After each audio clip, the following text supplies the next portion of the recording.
कहानी एक छोटे से गांव की है जहां लोग बहुत सरल और मेहनती थे। लेकिन उस गांव के पास एक जंगल था जहां लोग अक्सर रात को जाने से डरते थे। उन्हें वहां अजीब अजीब आवाज़ें सुनाई देती थी और अक्सर कुछ लोग वहां से गायब हो जाते थे। कहते थे कि वह जंगल एक चुड़ैल का बसेरा है जो रात के समय वहां अपने शिकार की तलाश में निकलती है। एक दिन गांव में एक नया लड़का आया जिसका नाम मोहन था।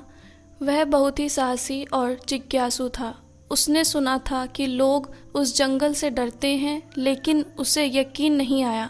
वह सोचने लगा कि ऐसा कैसे हो सकता है। क्या सच में वहाँ कोई चुड़ैल है या ये सिर्फ गांव वालों का डर है। मोहन ने एक रात जंगल में जाने का निर्णय लिया।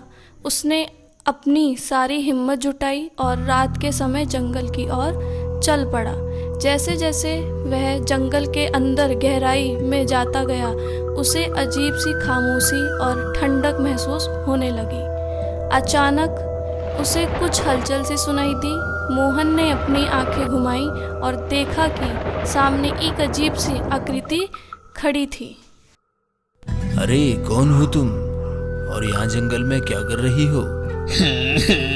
मैं वही हूँ जिसे तुम लोग चुड़ैल बोलते हो। मैं किसी का शिकार नहीं करना चाहती, मैं तो बस अकेलापन महसूस करती हूँ। लोग मुझसे डरकर भाग जाते हैं और मैं कभी भी किसी से बात नहीं कर पाती। मोहन ने सोचा, यह तो एक साधारण महिला लगती है जो किसी कारणवश इस जंगल में अकेली है।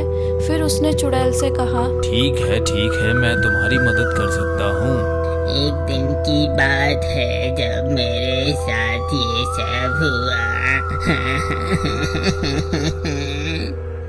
और उसके सामने अपनी पूरी कहानी रखी।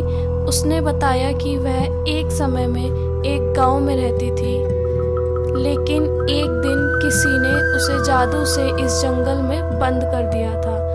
अब वह अकेली थी और उसे कोई नहीं समझता था।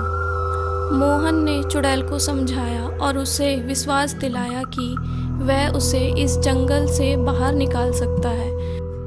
मोहन ने अगले कुछ दिनों तक गांव में रहकर चुड़ैल को मुक्त करने के लिए उपाय ढूंढे। उसने जादूगर से मदद ली और अंततः चुड़ैल को जंगल से बाहर निकालने में सफल हुआ। जब चुड़ैल बाहर आई तो उसने मोहन का आभार व्यक्त किया और कहा, तुमने मेरी जिंदगी बदल दी। अब मैं अपने गांव जा सकती हूँ और लोग मुझसे डरने की बजाय मुझे समझेंगे। मैं तुम्हारा शुक्रिया अदा करती हूँ। मोहन ने उसे शुभकामनाएं दी और वह गांव वापस लौट आया।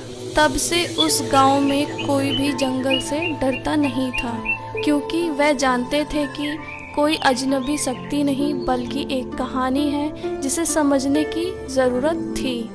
इस कहानी से यह सीखने को मिलता है कि डर अक्सर हमारी अपनी सोच और धारणाओं का परिणाम होता है, और अगर हम साहस और समझदारी से काम लें तो हम किसी भी समस्या का समाधान पा सकते हैं।